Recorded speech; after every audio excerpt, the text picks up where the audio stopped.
everyone. Welcome and happy Pesach, Ramadan Mubarak, and happy Easter to those who celebrate. Thank you for attending today.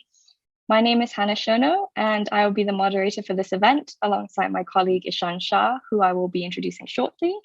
I am the Deputy Executive Director of the International Young Leaders Organization, IYLO, and the Secretary General of the IYLO IYLC Secretariat. Beyond IYLO, I am the Vice Convener of United Nations Association Scotland, UNAS, and I'm also involved in the work of UN House Scotland and UNA UK. Before we begin with the main part of the event, please allow me to briefly introduce the work of the International Young Leaders Organization and the International Young Leaders Council. I will also pass to Roisin to introduce Students for Sensible Drug Policy shortly. The International Young Leaders Organization is a non-profit, non-governmental organization advocating under the Global Initiative for UN Youth for the establishment of institutional mechanisms that put young people at the heart of the UN agenda and intergovernmental processes since 2017. Our work spanning over the past 5 years has been to advocate for the establishment of a sustainable, transparent, and inclusive youth architecture within the UN system that allows for youth to be included in decision-making processes. As part of our work to make this a reality, IYLO launched the International Young Leaders Council, which currently consists of 11 members, most of whom you will hear from today. The launch of the IYLC in October of last year was in support of the implementation of the UN Secretary General's Our Common Agenda report, of which we will discuss in more detail during this event. IYLC serves as an independent entity of young leaders working globally to advocate for the establishment of the new UN Youth Office, a recommendation provided by us that we were pleased to note was taken forward in the Our Common Agenda.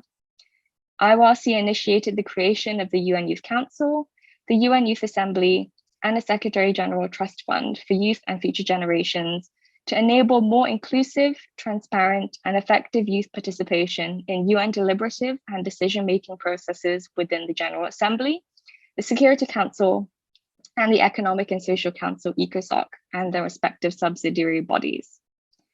As part of this goal for more inclusive, transparent, and effective youth participation, IYLC also proposes that the ECOSOC Youth Forum, which formally begins tomorrow, be reformed into an intergovernmental UN Commission on Youth and Future Generations. In summary of the above, and to explain our reasoning behind the work we do, we will be presenting our draft declaration on commitment to youth and future generations to you all during this event. On behalf of the IYLO and IYLC, I thank you all for attending. I now have the great pleasure to introduce our partner and a member of IYLC, Roisin Downs. Roisin Downs is the Executive Director of Students for Sensible Drug Policy International. In her role, she supports chapters in over 30 countries to advocate for drug policies based on human rights and harm reduction, from the campus level to both national and international levels. Roisin began her involvement in drug policy in 2015 as a chapter leader, and upon graduation became the Global Program Coordinator of SSDP. In 2020, she founded SSDP International in Vienna, Austria, in order to create distributed decision-making processes and to access better funding sources. Over the last 2 years, SSDP International has developed small grants programs and countless training programs to build capacity. Roisin has led 2 delegations of young people to the Commission on Narcotic Drugs, CND, giving members from over 13 countries access to high-level decision-making. She has also played a key role in the Paradigm Coalition, organizing joint side events at the CND, and coordinating the decentralized e-conference for support. Don't punish. Roisin has just begun a level 8 certificate in global youth work and development education. Thank you, Roisin. Welcome. Thank you so much, Hannah, and it's my pleasure to be here today. And thank you so much for everyone who's attending, particularly given that there's so many religious holidays happening at this time. So we greatly appreciate it. And yeah, I am delighted to be here representing SSDP and hosting this event. It's a new thing for SSDP to be working with the ECOSOC Youth Forum, but through IYLO, we have had the opportunity to engage in expanding youth involvement in higher level decision-making forums, and we really support this initiative. We've been working a long time, about 8 years, with the Commission on Narcotic Drugs, looking to get the youth voice heard there, and we're deeply committed to youth representation in these forums. particularly in relation to drugs, as many of the policies are made in the name of young people, but rarely in consultation or collaboration with young people. And this is something that SSDP aims to change. Yeah, and we are looking really, we are really dedicated to this idea, and we are looking to move youth involvement at UN levels from simply tokenism or work experience opportunities or learning opportunities to meaningful engagement and decision making. And I'm sure we'll hear all about the different ways we can do that today through the directive that is going to be explained further on. And yeah, we are delighted to be here and can't wait to hear more from our speakers today. Thanks so much, Hannah. Thank you so much, Rasheen. I'm really honored and really glad that we are able to partner together for this event, both IYLO and SSDP. We will now begin with the main part of the event. Just to briefly recap, today's event is split into two main parts: short presentations from each speaker on their work, followed by a more engaging discussion. This discussion is the chance for you to also voice your opinions and ideas, as well as ask any questions you may have. However, due to time constraints, we kindly ask all participants to write your thoughts, any questions, anything that you may have in the chat. And this can happen throughout the event. I will introduce all of our speakers in full shortly, but before I do, I would like to provide a quick overview of the UN Secretary General's Our Common Agenda report for those who are unfamiliar, and thank our lovely speakers for being here: Ishan Shah, Nazreen Asaim, Teresa Oberhauser, Vladislav Kaim, Petrida Paul, and Aleida Eskita-Sioglu. Like I said before, much of the IYLC work is related to the UN Secretary General's Our Common Agenda report. The Our Common Agenda was presented to the General Assembly during the 75th session last year in September. The report presents the Secretary General's vision for a future of cooperation and inclusive and effective multilateralism within the next 25 years. A vision that we are also very keen to implement. The report is separated into key proposals across 12 commitments. Today, we'll be focusing on the commitment to listen to and work with youth. However, if you would like to take a full look at the report, the link will be sent in the chat. The Secretary General included several youth proposals, of which I will briefly outline before passing on to our speakers. The establishment of a UN Youth Office in the Secretariat, integrating the current activities of the Office of the Envoy on Youth. A Transforming Education Summit 2022 to accelerate progress towards achieving SDG 4 on education. Another youth proposal is a high ambition coalition to promote green and digital economy job creation. A Futures Lab to conduct future impact assessments to support member states and authorities to enhance forward-looking action. A repurposed trusteeship council to represent young people and succeeding generations. The appointment of a United Nations Special Envoy on Future Generations to represent the interests of future generations. A declaration on future generations signed by member states to specify duties to youth and future generations. And finally, a Summit of the Future in 2023, in which the declaration on future generations would be agreed. So without further ado, I would now like to introduce our speakers for today and stop speaking myself. Ishan Shah is an 18-year-old and international anti-human trafficking, gender equality, and climate action young leader. In 2017, he founded Stolen Dreams, a youth-led organization working with global stakeholders to drive concrete actions around combating trafficking in persons.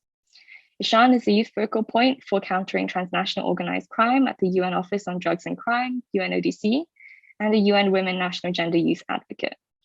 Welcome, Ishan. So before I allow you to speak, I'd just like to ask you a question and give you some time to respond.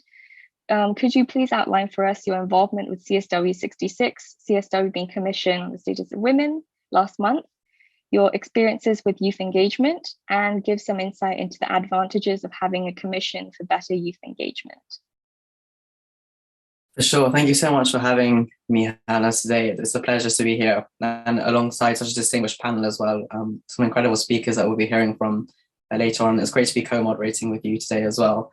So yeah, my name is Ishan Shah. I'm 18 years old, and I really fell into the UN world sort of beginning of last year when I was involved in the 65th session of the Commission on the Status of Women, where I was speaking about sort of efforts to combat trafficking in persons, especially women and children, and how we as young people can play a part, a crucial part in driving change and facilitating action. And then last month at the 66th session of the Commission on the Status of Women, for the first time in CSW history, we as young people are really influencing the outcomes of the Commission itself and influencing the outcome text, which we refer to as the agreed conclusions. And so a group of us young people, we got together and we decided that after 66 sessions of CSW, it's time for we as young people to reclaim our space and to have a say in the decision-making process and to make sure that our voices are heard at the negotiating table. And the way CSW works, it's an intergovernmental process. It is the leading sort of body and collective in the UN that's really driving gender equality and the empowerment of all women and girls. And it's very much a member state process, and all negotiations happen behind closed doors. And so the only way for civil society to participate is what would be in the corridors of the UN when it's happening in person, but this year it was virtual. So there was a lot of Zoom calls involved with member state delegations and representatives. But this year, a core team of us young people, we got together, and with the support of Global Youth, we carried out over 30 grassroots consultations that informed our Global Youth recommendations for CSW 66. And this year was very important because the theme was climate change in the context of gender equality. And what we saw at COP26 and what we're continuing to see is that young people are really at the heart and forefront of climate action. And we really wanted to galvanize this sort of momentum and this motivation, inspiration at CSW and make sure that our voices are being heard. And so we published this Global Youth Recommendations document. It was it is an amazing document of sort of 20 or so key themes that relate to climate change and gender equality. And they really outline comprehensive, concrete, and transformative steps and sort of suggestions that member states can adopt to really make sure that gender equality is being placed at the heart of climate action. And over the course of CSW, which took place between the 14th and the 25th of March, we as young people directly engaged with member state representatives and delegations from countries like the UK, Canada, the US, Netherlands, India, South Africa, several member states we were engaging with directly. And we were telling them about what we as youth wanted to see in the agreed conclusion. So we were coming to them with language suggestions, additions, edits, and we would sit for hours on end, sort of 17, 20-hour Zoom calls, redlining the text, going through each draft of the agreed conclusions, and really bringing global youth voices to the decision-making table. And ultimately, that resulted in our voices being heard. We were being told that our suggestions were being discussed within the negotiations behind closed doors. And with each revised draft of the agreed conclusions, we could see our suggestions being integrated, particularly around language to do with women and girls. Sort of the phrasing all women and girls was something that we as young people are really pushing for, but also around things like loss and damage, human rights and environmental defenders, trafficking in persons, migration. A lot of the push for this language and this very progressive language that was being integrated into agreed conclusions was coming from us as young people, of course, with the support of member state representatives, civil society, and UN Women too. And also another historic moment was that in the methods of work, which are revised every 4 years, and these methods of work really dictates how the Commission functions. Well, for the first time in CSW history, youth has been explicitly mentioned 3 times in that document. And so that has set a precedent moving forward for youth engagement. And we really hope that the tremendous mobilization of young people and the way we all collectively came together and the influence we had is a model that can be replicated across the UN system and within other UN sort of commissions and fora. But what this really has meant is that, we as young people for the first time are starting to be seen as valued partners. We're being started to see as sort of, we're being given the spaces to at the decision-making table to influence the outcomes of, what is an intergovernmental process. And one of the things that we've been discussing within the International Young Leaders Organization is sort of establishing a commission on youth and future generations.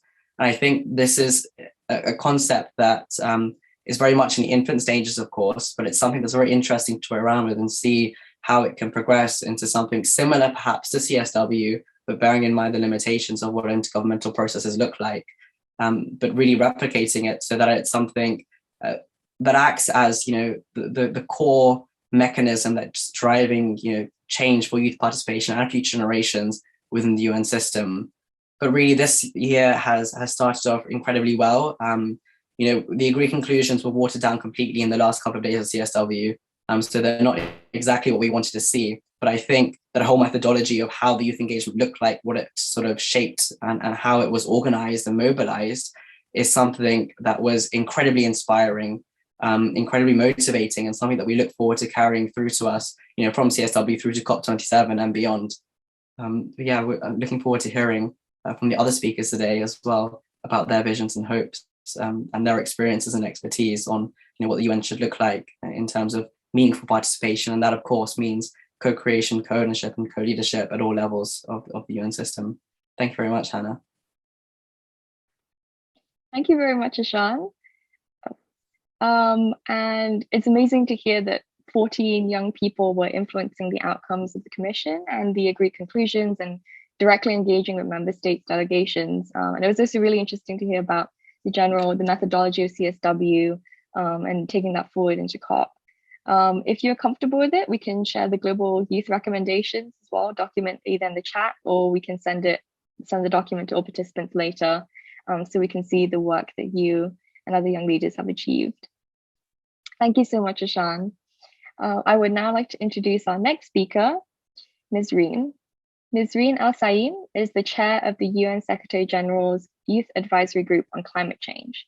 She is a climate activist and a negotiator with the African Group of Negotiators in Technology Transfer, focusing on the policies of countries regarding climate change and renewable energies. Furthermore, Ms. Reen is the president of the Sudan Youth Organization on Climate Change, being an organizer of the 2019 United Nations Youth Climate Summit. Ms. Reen has also planned and organized over 823 forums and workshops since 2013, and has attended all climate negotiations since COI 12 and COP22 as a Sudanese youth delegate as part of her hard efforts to ensure youth are included in their delegation. She holds a physics and renewable energy degree from the University of Khartoum and has actively been involved in youth climate activism since 2012. Welcome, Ms. Reen. Before I allow you to respond and take the floor, I would like to pose a question. From your perspective as chair of the UN Secretary General's Youth Advisory Group on Climate Change and president of the Sudan Youth Organization on Climate Change, could you please provide us with some thoughts on your vision for better inclusion of youth and future generations within the UN system, especially given the climate crisis?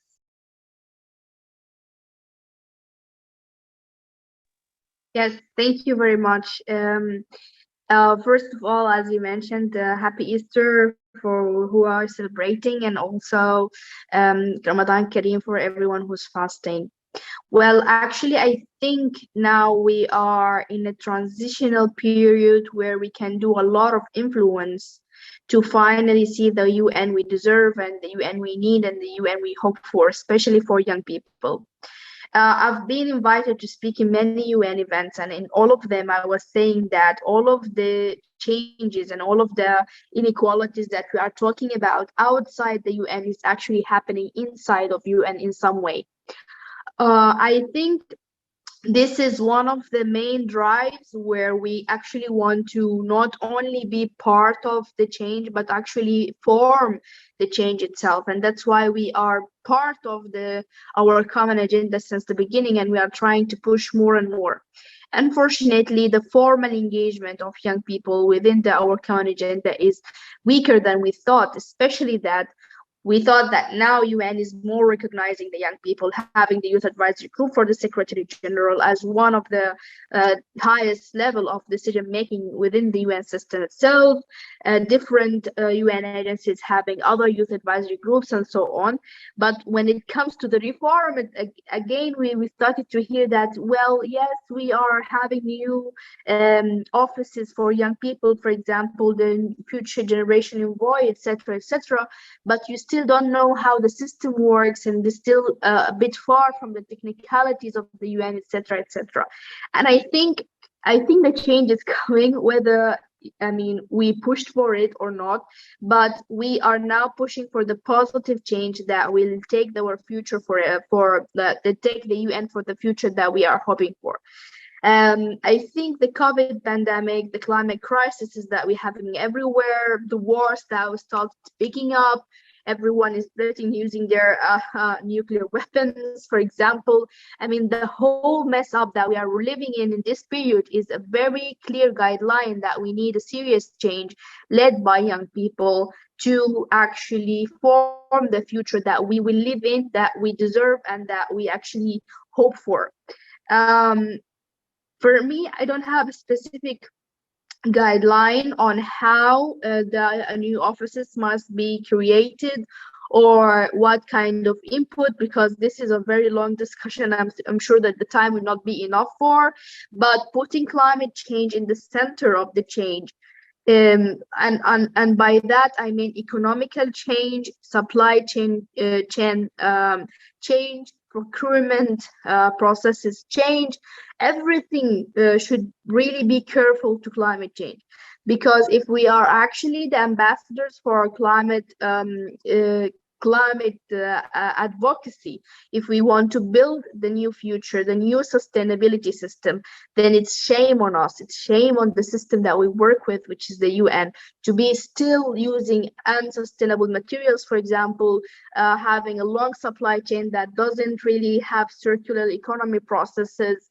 I mean, there's a lot of things that we need to consider before designing this new formation that we're talking about. Also, the UN have many processes. Now we have the ECOSOC Youth Forum, which is formally starting tomorrow. We have another summit will happen, like a stock-taking summit will happen in July. We have the General Assembly happening in September, and we go on. And if we did not reach a point where all of these conferences, all of these meetings have a central channel for outputs to be all centralized in one big plan, one big design for the next future or the next step of not only the UN, but the world in general, it will be a waste of time. I mean, really a waste of time. And I'm sure that we are all capable of giving inputs, very valuable inputs for all of the processes. So please don't hesitate, writing to different UN channels, involving in every event, writing in the Q&A boxes in different webinars, engaging in social media, because whether you actually fight for it or not, it will happen, and it's better to happen the way we actually want it. So please, for everyone who's watching us today or watching the record in another day, please engage as much as possible, because it's now when we determine the future of the work that we are doing. Thank you very much.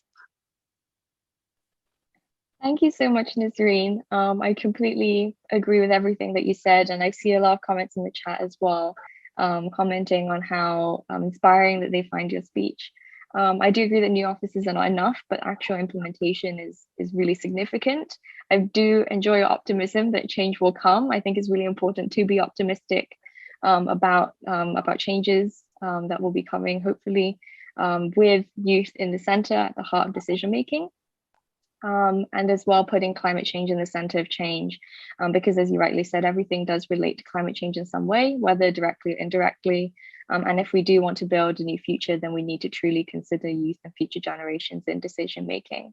And I just want to highlight a phrase that you said near the beginning, which is not to be a part of the change, but form the change itself.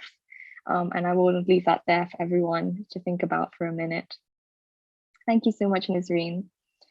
I would now like to introduce our next speaker, Teresa Oberhauser. Teresa Oberhauser is a youth environment advocate who holds the elected mandate as one of the 2 global coordinators of youth engagement towards UNEP, UNEP, and environmental governance. She holds this mandate as a volunteer of the organization AEGE European Student Forum, where she has been active in advocacy work on the European level for more than 7 years, before joining the Children and Youth Major Group of UNEP. Teresa holds a postgraduate degree in political science and public administration.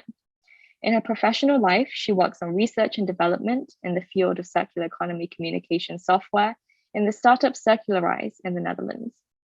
Her previous work experiences with an external relations think tank in Berlin and the German Ministry for Development Cooperation provide her with a good understanding of intergovernmental processes and supporting her work in advocacy for youth perspectives in policy development on environmental guidance. Thank you so much, Teresa, for joining us today.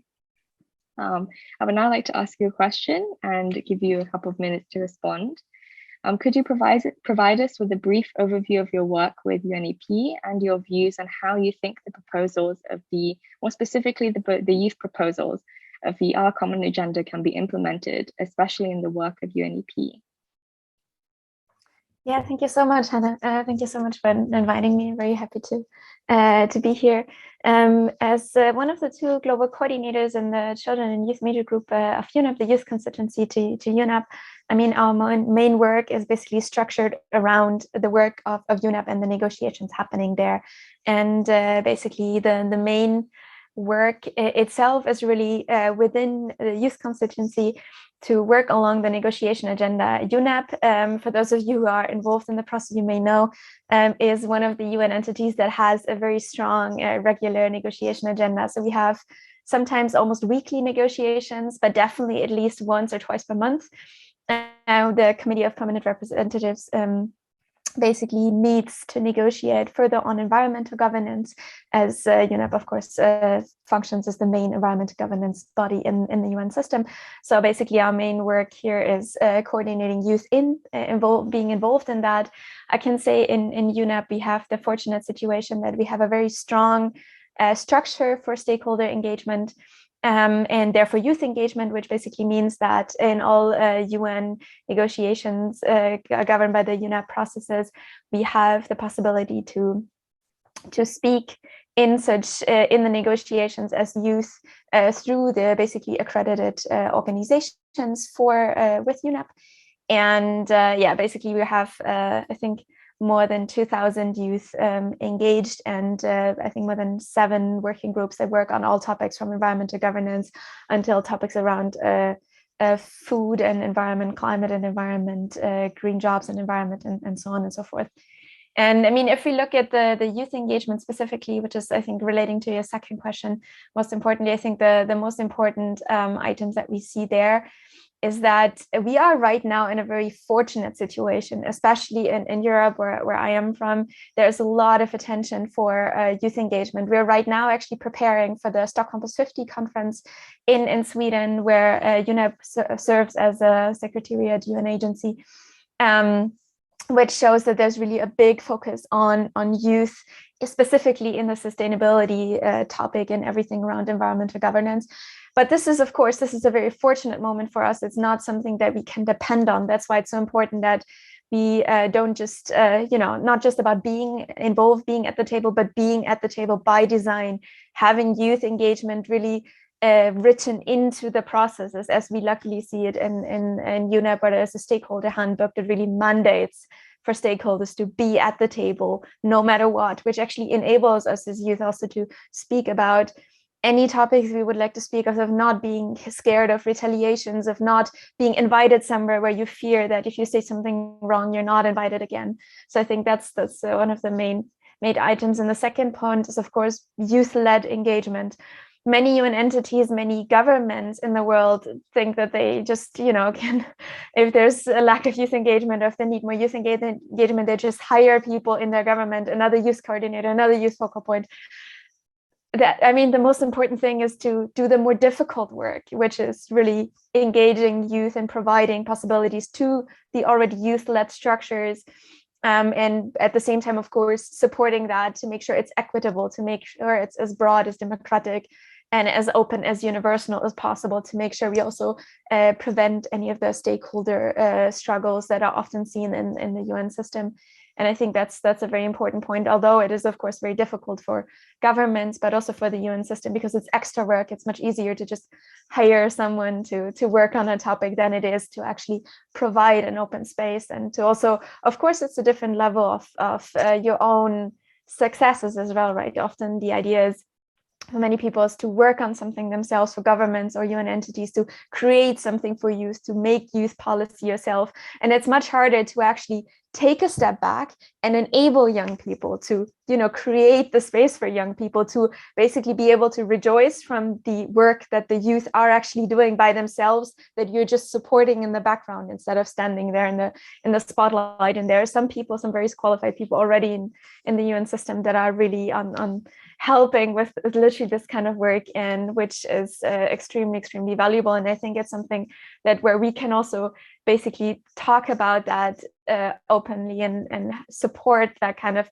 structure and help that other youth constituencies and other UN entities and governments as well on the national level really create such open, democratic, universal structures where youth are actually able to create things themselves and are only getting support wherever needed, right, in the operational structures and some of the structural elements, because of course youth is still one of the stakeholder groups with the least background, without big umbrella organizations that govern the support. And of course another item is to make sure it is as open as possible, because coming from a European organization, I see how much support is possible for young people in my country and in many neighboring countries. But in the youth constituency of UNEP, we also work with a lot of youth from countries where it's not even possible to register a youth organization, where you're even facing retaliations if you're engaged in civil society at all.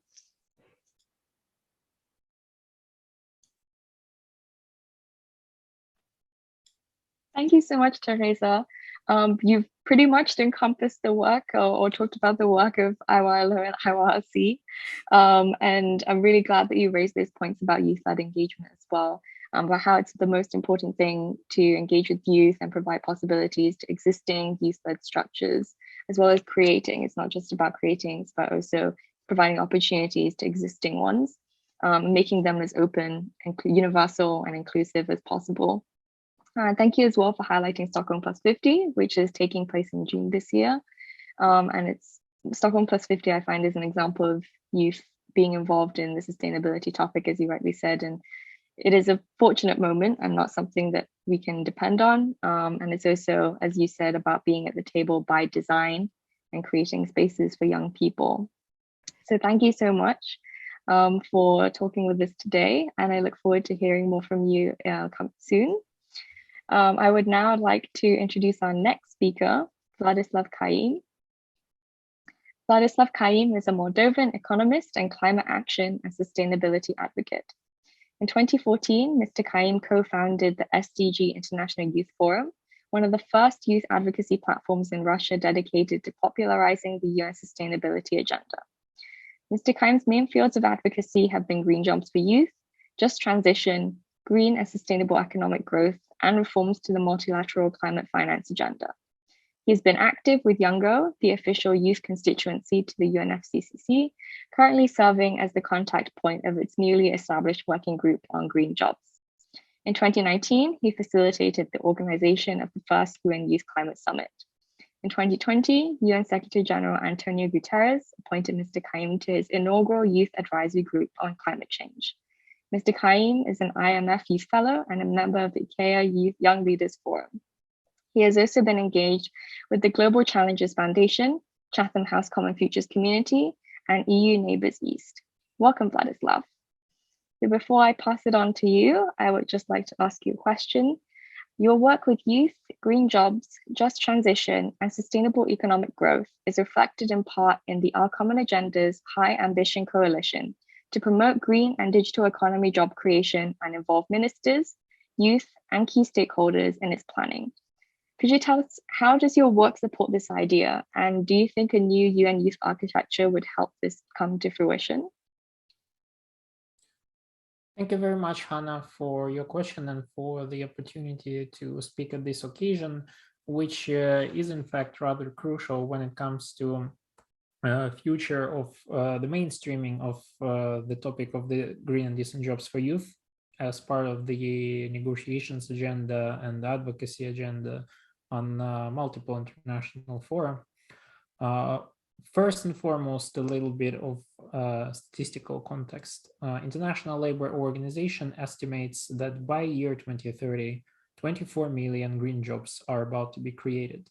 in the world. But at the same time, 72 million jobs overall around the world are at the risk of loss due to the effects of climate change, such as the increased heat, increased once in a century hurricane events, and so on. Many people will have to forcefully change the way they work and the way they live, being pressed by the circumstances. Thus, green jobs, they represent an issue in the UN agenda that is in fact much more cross-cutting than one might think. It is not only a matter of economic empowerment, for example, but it's also a matter of adaptation as well, because switching to jobs and starting businesses that are contributing to the overall target of limiting the warming to 1.5 degrees compared to pre-industrial era, it is a form of adaptation that is in fact badly needed and required to be promoted as well as at the international level, but also at the national level as well. The youth engagement in this regard has been growing not only through the work that we have been doing in our recently established Green Jobs Working Group with a plenary help from the International Labour Organization and young trade unionists, but also in the work that is still yet to come on our common agenda. And if we look, for example, also the agenda of the Transforming Education Summit, we see that in the pillar 2B that is focused on skills and entrepreneurship, this, from our point of view, from my point of view, represents a fantastic space to engage on the matter of green skills and green jobs, because our educational systems are absolutely not working for us in terms of providing us with concrete green skills and even meaningful discussions about climate change, if we are to begin with the basics. And it's especially not delivering for youth who are not engaging with tertiary education, but for example, pursue vocational education, even though extremely many of the opportunities that are provided within green sector are in fact requiring vocational and technical education rather than the higher one. Moreover, focusing on youth within the green jobs agenda, and especially within its dimensions in our common agenda, is something that is dictated by the demographics of the job transition and the economic transitions in the regions that are to be mostly affected by climate change. If we're taking regions such as Sahel, for example, this is the primary laboratory for development of these new strategies for green jobs and green entrepreneurship, by virtue of how many young people are there and how it is important for them to have decent, localized jobs with purpose that are helping them to tackle the issues that they do not need to see on TV or read in the IPCC reports, but the ones that they are actually facing on the ground, that are a daily reality for them. The same goes for youth in many other regions. And at the time of us coming out of the pandemic, when we as youth battle multiple anxieties, a trifecta of anxieties about mental health impact of COVID, physical health, economic consequences, and of course, what is happening with the climate crisis, green jobs and meaningful work in it within the UN is the solution that strikes at the core of all three of those priorities. And I think that unfortunately, we haven't seen yet enough of a dedication within the various pillars of our common agenda that would be laser focusing on this issue. And I hope that we will be able to start changing it, beginning with the pre-summit to the Transforming Education Summit in Paris at the end of June. Thank you so much, Vladislav. I do hope that you are able to bring that forward in the Transforming Education Summit. I do agree that our common agenda can be seen as a good opportunity to contribute to the creation of green skills and green jobs. But as you said, not enough is written to be laser focused on, but not enough is written that's laser focused on the issue. I'd also like to highlight the impact of COVID-19 on youth employment. And this is a statistic that is included in the Our Common Agenda report, that globally youth employment fell by 8.7% in 2020 compared with 3.7% for older adults. And I just wanted to highlight that and raise that issue as well, in addition to the very insightful issues that you raised. I would now like to introduce our next speaker, Petrita Paul. Petrita Paul is a Youth Advisory Board member on Human Rights of Youth with the Office of the United Nations High Commissioner for Human Rights, headquarters in Vienna, working with and for youth in vulnerable situations, including conflict, violence, and insecurity in partnership with Education Above All and SILATAC. As a former African Union Youth Advisory Council in an appointed role, Petrita worked to expand the African Union Commission's youth engagement and advocacy efforts and led the coordination of youth engagement with border communities to counter trafficking and illegal migration by promoting peace and security in the East African community under the EAC Youth Ambassadors platform. Thank you, Petrita, for joining us today.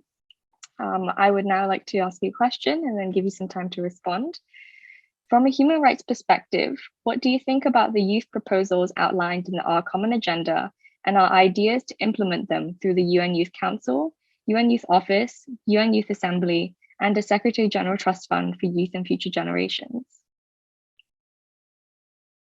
Thank you so much, Hannah, and thank you, colleagues, for joining us today. I think it's an honorable event and a platform that we are all gathered to discuss the key issues for youth led by young people ourselves. So ideally, when it comes to the human rights concept, especially that we have seen in the submissions of Our Common Agenda, I think the key take is the fact that we still have young people per se who are at risks. And when I mention at risk, is that the fact that we still have a lot of human rights violations that are targeting young people per se, despite the fact that young people are leading ways to hold their human rights issues accountable. We've seen a lot of human rights activists in different fields, from climate change, from good governance, but also even from gender equality, but all still are affected in terms of having their safe spaces. And when we talk about safe spaces, we mean the fact that young people actually need that protection from our leaders to be supported within their line of work. And this actually comes back to the fact that we still have a lot of young people that are affected in the current ongoing conflicts by different countries. And this is happening globally. I wouldn't mention a specific continent per se, but we're still lagging that support from our world leaders. And I think that's where Our Common Agenda comes in, calling our leaders to action, but also to act. The fact that we as young people are working on different interventions from the ground, but also at high level events is not enough per se.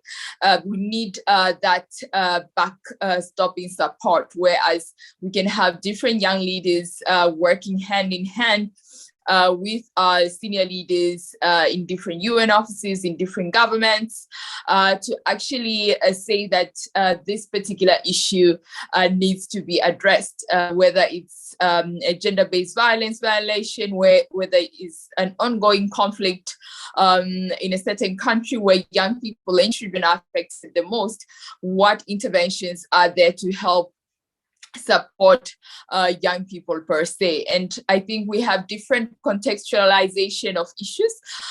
Human rights violations that are happening in Peru, for instance, or in Italy, or in Central African Republic, or even South Sudan or South Africa, can be different, but yet similar, and in the sense that we have different areas of prioritization, and we need to target them as per region. And that's where we submit the notions of Our Common Agenda, that they are similar interventions that can be deployed in different countries to tackle different human rights violations. However, we need the senior leaders' support to actually act together with young people and contextualize. Since we have a lot of youth engagement, youth involvement, but mentioning young people per se is not enough. We actually need young people walking the talk, and actually more support to allocate enough resources to youth interventions, whether it's in human rights or if it's in climate change, as one of our colleagues mentioned, or if it's even in environment or in the gender space. Without allocation of enough resources to support interventions for youth in different countries, it's like we're mentioning the fact that we need young people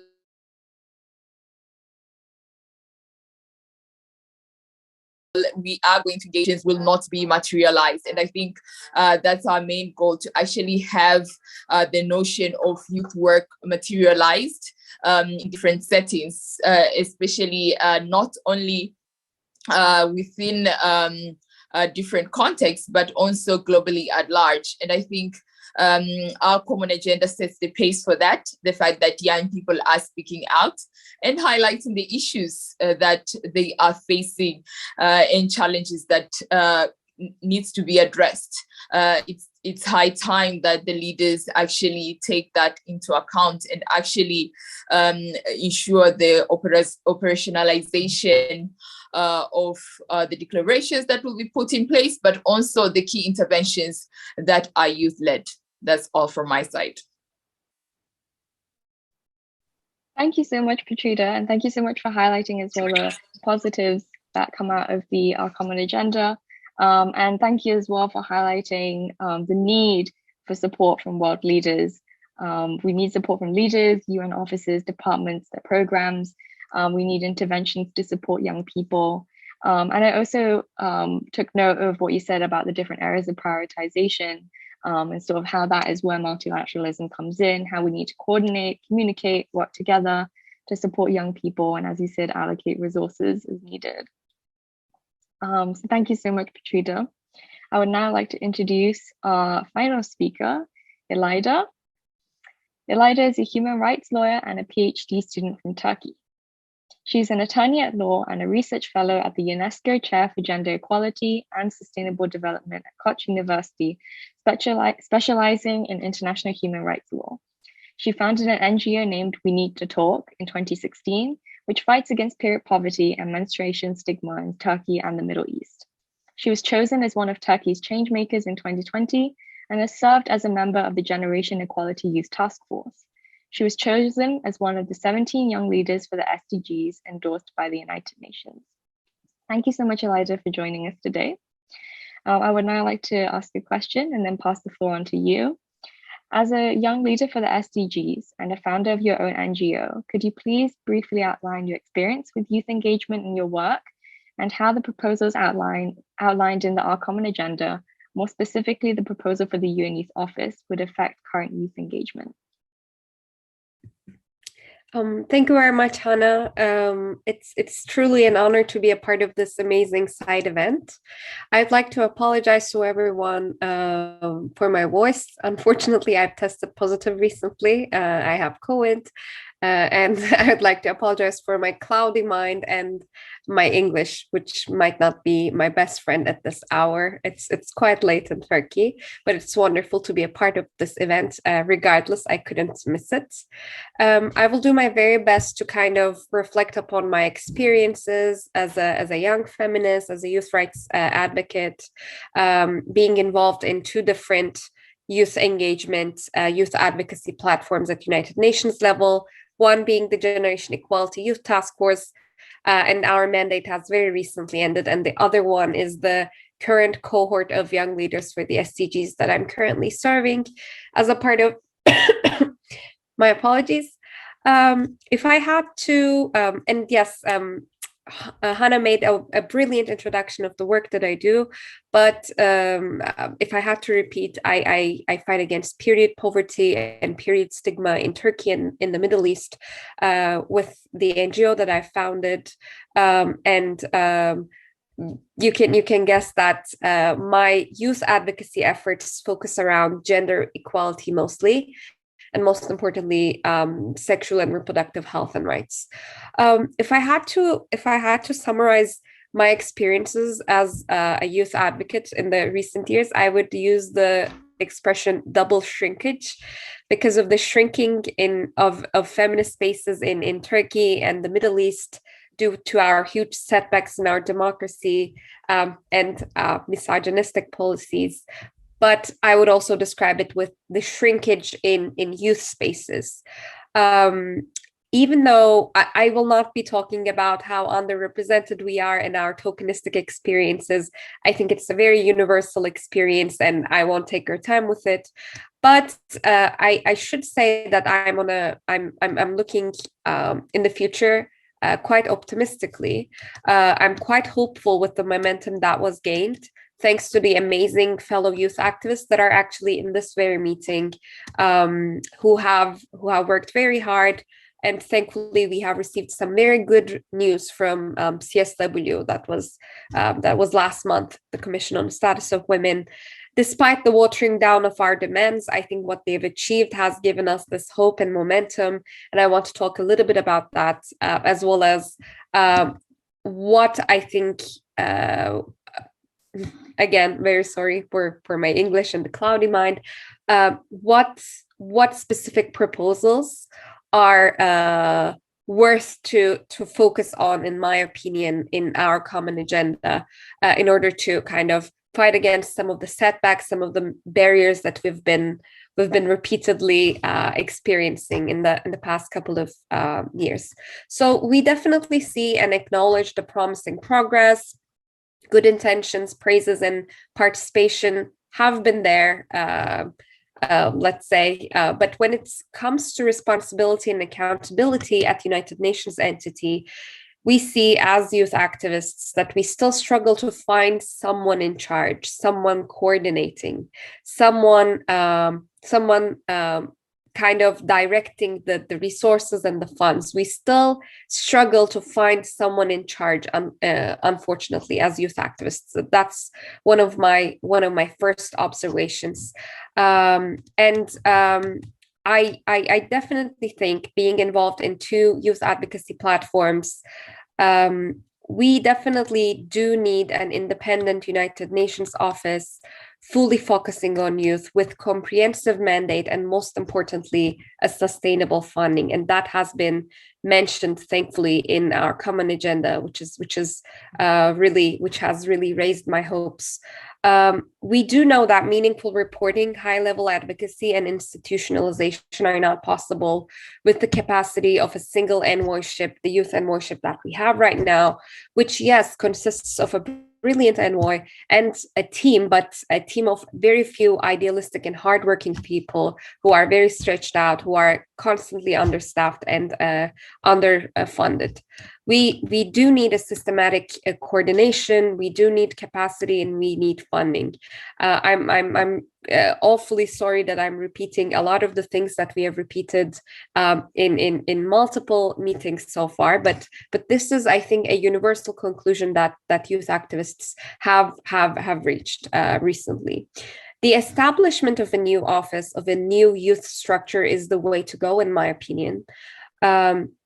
I'm quite impatient and disappointed to see the immense potential of young people on one hand, versus the lack of resources, the lack of funding, and understaffed UN entity teams. I'm not blaming the few hardworking people in these departments, of course, but it is overdue, and we should really start questioning the slow bureaucracy and the structure itself, instead of saying, oh, this is how things are working in United Nations. I think it is truly time for a structural change.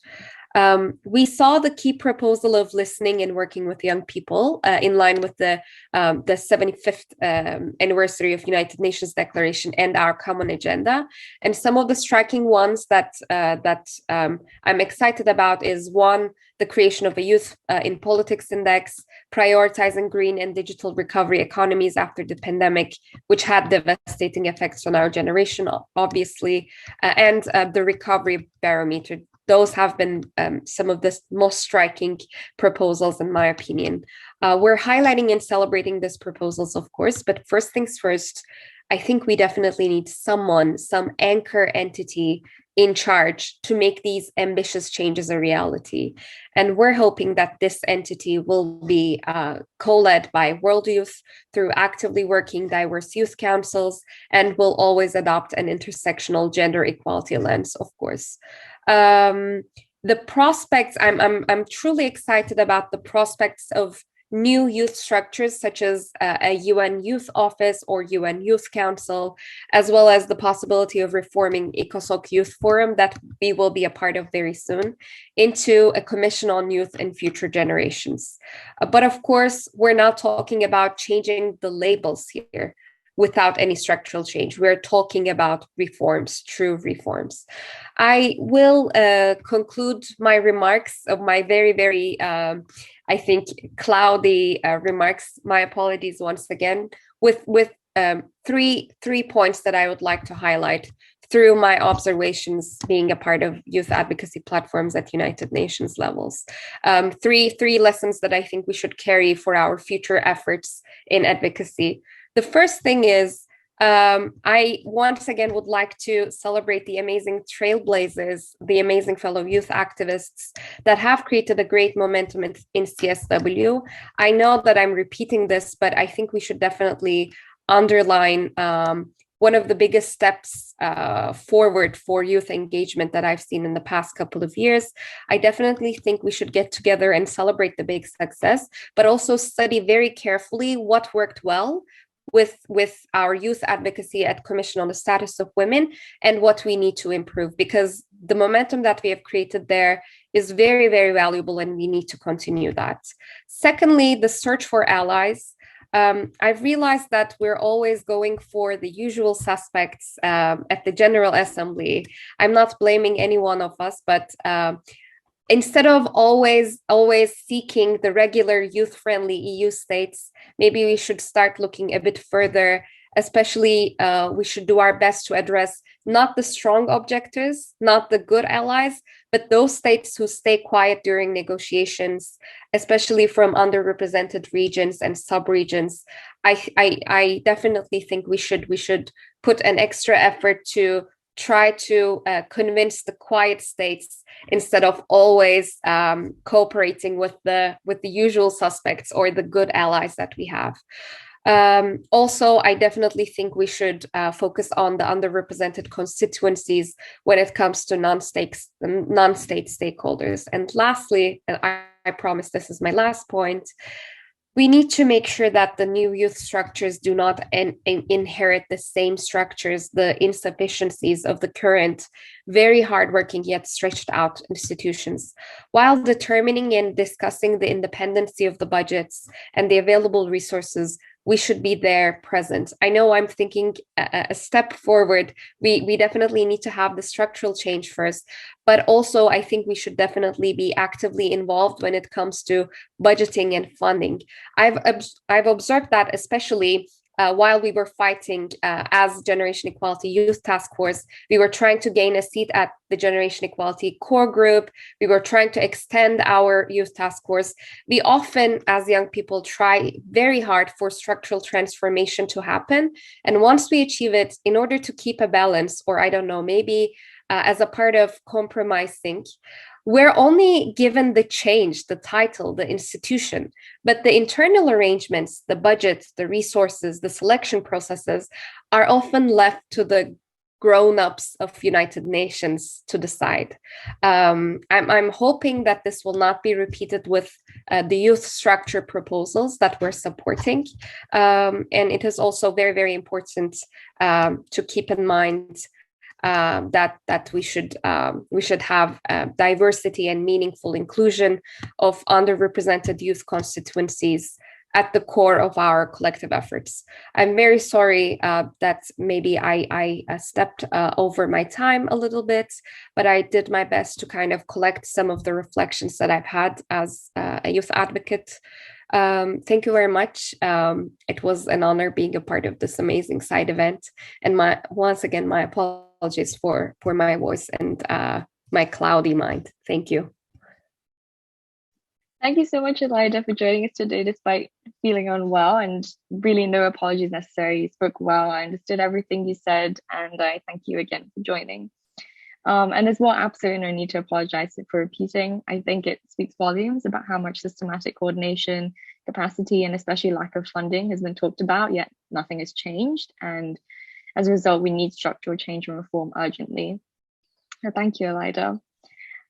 Before I close this section, I would like to say a special thanks to Hava Diallo, Chief of Civil Society Unit with the UN Department of Global Communications, who is in fact with us here today in the audience, for her boundless support and energy. I would also like to say a belated happy birthday and pass the floor to her to say a few words. The floor is yours, Hava. Thanks so much, Hannah, and thanks for the birthday wishes. I was just being a fly on the wall and just sort of listening and observing the discussion, but it's really been an amazing discussion. I'm always just in awe with just really all the great work really that everybody's doing, you know, on on this team. Special hello to some of the good friends there. Hannah, you, I see Vladislav, I see Nizreen, I see Cairo, I see Lena, and everybody else that has joined today. Now, I mean, is it Iliada? I'm sorry, I heard you perfectly clear too, and I loved all the points that you brought up. And, you know, I just always, when I listen to all this passion, because I'm just like you, I'm so passionate sometimes about youth work and just UN work in general. I always just try to have us just sort of stop and think that we have to understand, you know, what the UN is and who the UN is, because there's so many passionate people like you and me that are working at the UN, but we have our bosses who are member states. And I think that we also around this this discussion need to know that reform is happening at the UN, but that push on the reform starts in your very capital. So you as a global citizen, you as a global youth activist, you know, what are you doing within your own, you know, soil, your own terrain? Because the people you find in the UN are the people who we've elected, you know, from the capitals. So we also need to do that work there and understand that we also at the UN, you know, very dedicated to the work we do, have limitations in what we can do based on our member states that we are reporting to. I think many of us do our best to shift the needle, is that what you say, in terms of the understanding and the awareness of member states. I'll give you an example. I have two of my colleagues who I see are here, Nicola Shepherd, who I started working with in the youth circuit more than 20 years ago. And I remember discussing the ECOSOC Youth Forum from nothing and to where it is now, or even the youth consultations that we're having. So to know that it's no excuse, that things should happen faster, but the UN is a big machinery. It's a bureaucratic machinery, but I think it's our responsibility, and I include myself with you also. It's our responsibility to give that push, you know, in terms of what needs to be done, but also to have that keen awareness of the type of structure that we're working with. And I always tell young people or civil society that I work with, you know, you never give up, you're never downtrodden, you're never, you know, negative or pessimistic. There's always hope, because of what I've seen from where the youth, the youth calendar, the youth work plan was in the UN to where it is today. Believe me, it's anything is possible. So I'm excited when I hear the talk about the new UN Youth Office, the structure, what that means. I'm also searching for answers too, and you know, trying to work with other colleagues to work as fast as we can. So you know, I just want to say we're all in this together, and to know that outside of the youth work, you have people inside of the UN that are equally as passionate as you are, and that are pushing that needle as well. Somebody mentioned about the, you know, participation of young people. I want to flag, I don't know if many people know, within my unit, the civil society unit, in the Department of Global Communications, you have the NGO, the NGLS office, the non-governmental office, that is really working to get young people, civil society organizations participating in high-level meetings at the UN. So we don't see those usual suspects.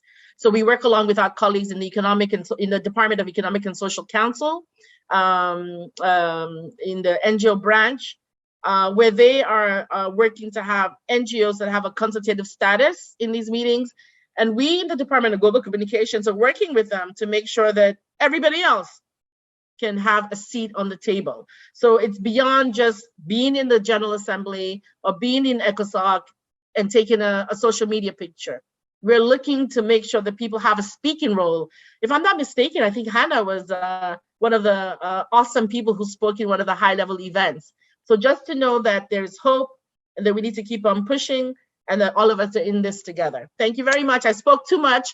I'm supposed to be in a staff meeting right now, but I just couldn't leave. But I think now I'm gonna have to sign up and wish you all the best in this discussion. Thank you so much for giving me the floor. Thank you so much, Hava, and thank you so much for taking the time to speak to us about your experiences, your work with the UN and youth involvement in the UN as well. And thank you everyone for your insightful responses and for taking the time to share with us your own experiences and work. Being very mindful of time, I have to now pass on to my colleague and co-moderator, Ishan Shah, to lead us on to the next part of the event today. So Ishan, the floor is yours. Thank you so much, Hannah. And thank you so much to all our distinguished panelists and speakers. It's been absolutely incredible to listen to you speak this evening. So I'd like to move on very promptly, I'm conscious of time, to the next section, which is all about intergenerational equity and strengthening solidarity with youth and future generations. And we would like to share with you the declaration on commitment to youth and future generations that the International Young Leader Organization has authored. I believe Hannah's going to be sharing the screen, if I'm not mistaken. And you can see this declaration that we've put together, and I can give you a little bit of context as to what it is. And then it would be great for us to jump into a short sort of interactive discussion to hear your thoughts about a specific question that I had in mind for you all. So for some context, it is proposed that a declaration on commitment to youth and future generations be offered for adoption by heads of state and government during the first high-level UN Secretary General Summit of the Future in 2023. And this historic intergenerational agreement is intended to be initiated by the UN Secretary General and signed by the heads of state and government to include young people in decision-making at all levels of the UN system and to respond to the needs of billions of young people and future generations across the world. So the International Young Leaders Organization has been sort of the initiator of this declaration, and together they have authored this declaration that you can see on the screen. And after endorsements from global youth and relevant stakeholders, we really intend for this to be the official document that will be presented and signed by member states at the Summit of the Future in 2023. And this declaration is really significant in its own right because it will ultimately formalize a series of commitments by member states to really promote the full, effective, and meaningful participation of youth in all our diversity in decision-making processes at all levels of the UN system. And so really, I want to open the floor for a little bit of a discussion and ask, what is your vision of transforming the ECOSOC Youth Forum into something that could take the form of a commission on the status of youth and future generations, for example? We've spoken about the need for the Youth Office, for the UN Youth Council, to fulfill sort of the commitments and promises as outlined in our common agenda. But of course, this is a ECOSOC Youth Forum event. So it would be great for anyone here present today to unmute themselves, to take the floor and really share their visions of how a commission on the status of youth and future generations could be formed, or what concrete things could be done collectively, with youth and member states and in partnerships with UN agencies can be done to really secure our meaningful participation within the UN system.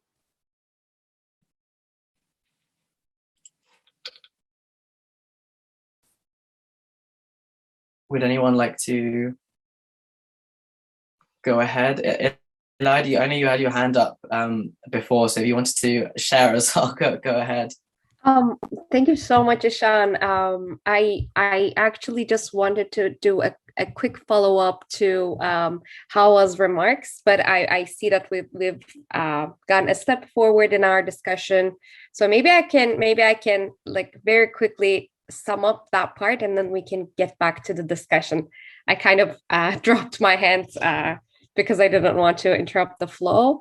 I just wanted to make sure and ensure amazing colleagues and allies like Hava that we have in this meeting, that we're really appreciating the hard work of the allies that we have at United Nations.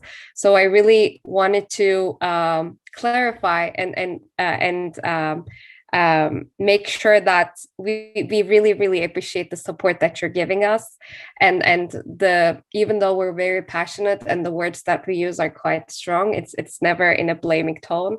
You are among the few allies that we have in international platforms, and especially for young people coming from countries like mine, in which, let's put it this way, the authorities might not be very pro-gender equality or pro-youth all the time, and it's not very easy to do advocacy or political activism in environments like like my hometown, Turkey, or in the Middle East. It really truly feels great to have strong allies like you at the United Nations, and please always keep in mind that our criticism is always constructive, and we're quite lucky to have amazing allies like you. I just wanted to clarify that. I'm giving the floor back to you, Ishan. Thank you, Lale. Was there anything you wanted to share as well about sort of a commission on youth and future generations? I know you've been involved in CSW for many years, so if you have any thoughts as well, feel free to share. Maybe I think I will give the floor to the amazing fellow youth activists, and if time is left, I will jump in. I wouldn't want to take more time. Please go ahead. I see Teresa has her hand raised. Go ahead, the floor is yours. Yeah, thank you very much. Just 2 or 3 thoughts. I mean, on the question you mentioned, but also just in general on youth structures to be implemented. I think one of the most important things is the idea that it's youth choosing youth representatives and not UN choosing youth representatives. So I think that's one of the most important parts of any basically youth structure in the UN system, to really enable that and make sure that it's young people who are choosing their own representatives. And secondly, the part of universality. I mean, of course, any structure, any youth organization, any constituency, any committee needs a leadership. You need to that's always that's always normal, but I think it's important that this is first of all based on an election, and secondly that it is something that is based on universality, so that all young people can take part in it, and that it's really open to anyone, big organizations, small organizations, and so on. Because I see that specifically from Europe, from coming from big youth organizations, we have really a lot easier opportunities to engage in things where others don't, and why it's even hard to register as a youth organization in many parts of the world. So universality is important, and then of course for the UN to just support and strengthen any kind of elections among youth, to make sure that it's going on safely and according to democratic processes, but to make sure it's really from youth by youth and as broad and universal as possible. Fantastic, for sure. Vladislav, the floor is yours. I think that when we look at this architecture to deliver for youth and for our generation and for future generations, I think it's also important to maybe change a little bit of optics for where we start. We, of course, take a lot of attention and invested in the multilateral things that are happening in New York, in Geneva, and so on. By virtue of where, for example, like ECOSOC is concentrated and where the commissions are concentrated, but we also have nearly 200 country offices. And in each of those country offices needs to have a meaningful and institutionalized structure and mechanism of engagement with local youth. We cannot rely on that 0.0001% of people like us, however good of a work we do, or people in the constituencies do, to be able to provide the views for everyone.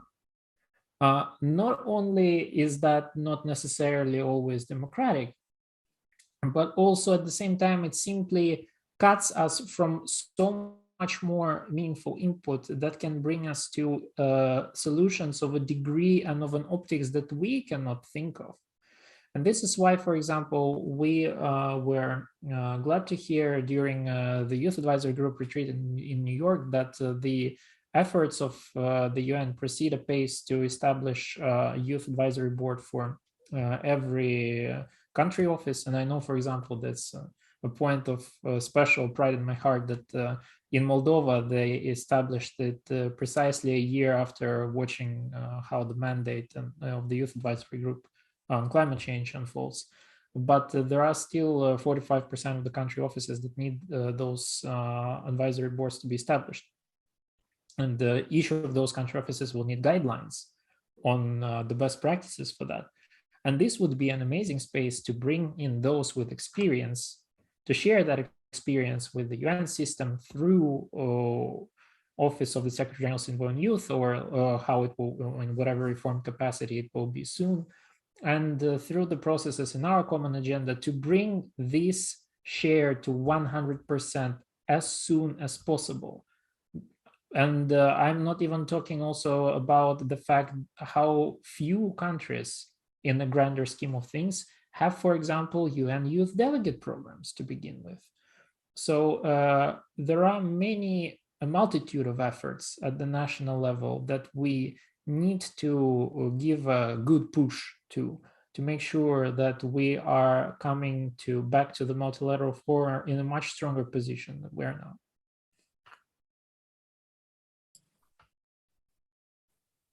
That's really, yes, for sure. So I'm hearing from Teresa is sort of having this to be completely youth-led, but also for it to be transparent, to be fair, to be inclusive.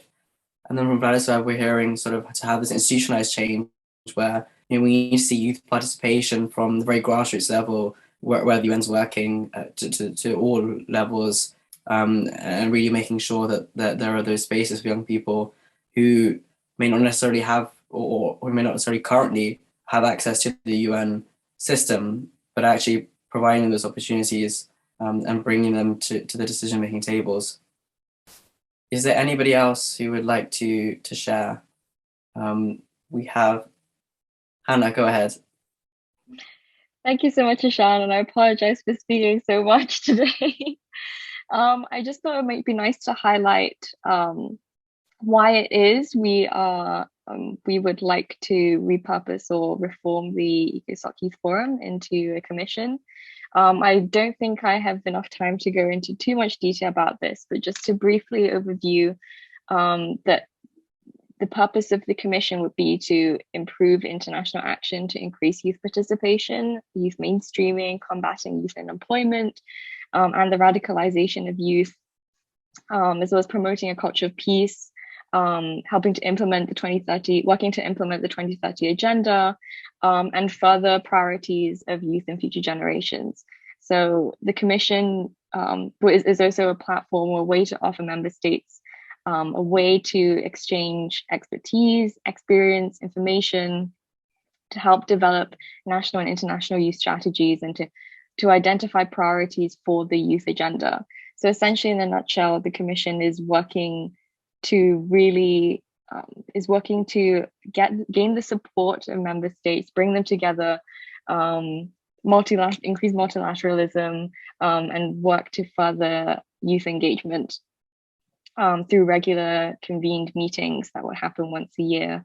And it's also a way to work together with all the different structures that are also recommended or written in the Our Common Agenda, such as the UN Youth Office, a way to provide policy guidance to the UN Youth Office, and yeah, as I said, it can also help to with funding to consider budgetary matters, administrative matters, yeah, and so on. So I just wanted to highlight that. Thank you so much, Hannah. Elida? Thank you so much, Ishan. I couldn't stay quiet, I guess, after all. Just a quick thing that I think we should keep in mind, again, in our future collective efforts, is the political expectations from the youth activists that will be represented in these youth councils or new youth structures that we're supporting in. Teresa had a wonderful remark. She said, that states should not be selecting the youth representatives, young people should be selecting the youth representatives instead, which is quite true. But I think the states would have this expectation that the youth representatives in these structures would be representing the interests of the states, and that the young people in these structures would be aligned with the policies of the governments. So I think that could be a potential problem which we might have to tackle with. Obviously, the young people in these youth structures should be representing the youth activists from their geographical regions or their constituencies, obviously, but they should not be forced to align themselves and their efforts with the policies of the governments of the countries that they're coming from, if that makes sense. It's a concern that I've had for a while now, and we should really look into building a structure or proposing a structure which will ensure that the youth representatives will be able to be independent, impartial in their work. So just something to keep in our mind. Thank you so much, Elida. Apologies, just looking at the time as well and being conscious of time, we are very close to the end of the session. So for those with their hands raised, if you could write your comments on the chat, we'd love to read them as well. So please do feel free to put your thoughts there. But I will hand it back over to Hannah to wrap up and close what has been an incredible event. So thank you so much. Thank you so much, Ishan. And I also apologize to everyone who had their hands up. Please write down what you would have said in the chat, or feel free to email us, and we'll be putting our contact details soon in the chat with your intervention, and we can definitely take a look at it and respond when we can. Just to close, I would like to say a very big thank you to our partner, Students for Sustainable Drug Policy, SSDP, and Rasheen and Yulia for their help and support. Our co-moderator, Ishan, our speakers for today, Nazreen, Teresa, Vladislav, Petrida, and Leda. Our tech support, Andy, from UN House Scotland, the organizers of the ECOSOC Youth Forum, of course. Our participants, thank you so much for being here today, despite it being a holiday for some of you. And also, I cannot forget Lena Fikirova, who is currently tied to International Leaders Organization in the Zoom. She's the executive director. Sorry, I keep confusing those two. She's the executive director of the International Young Leaders Organization, as well as the founder. And I have to say a very big thank you to her as well. I hope you enjoy the ECOSOC Youth Forum tomorrow and Wednesday, and I wish you a good rest of the day, evening, or night, depending on where you are in the world. Please reach out to us if you have any questions or if you want to reach out. And just before we leave, we would like to take a picture of all of you at our event. So if you feel comfortable, please feel free to turn on your cameras. I can see Vladislav is preparing to smile. Please feel free to smile, and I will take the picture as soon as I can figure out how to. Sorry, never mind. It won't. Okay, never mind. Smile, everyone.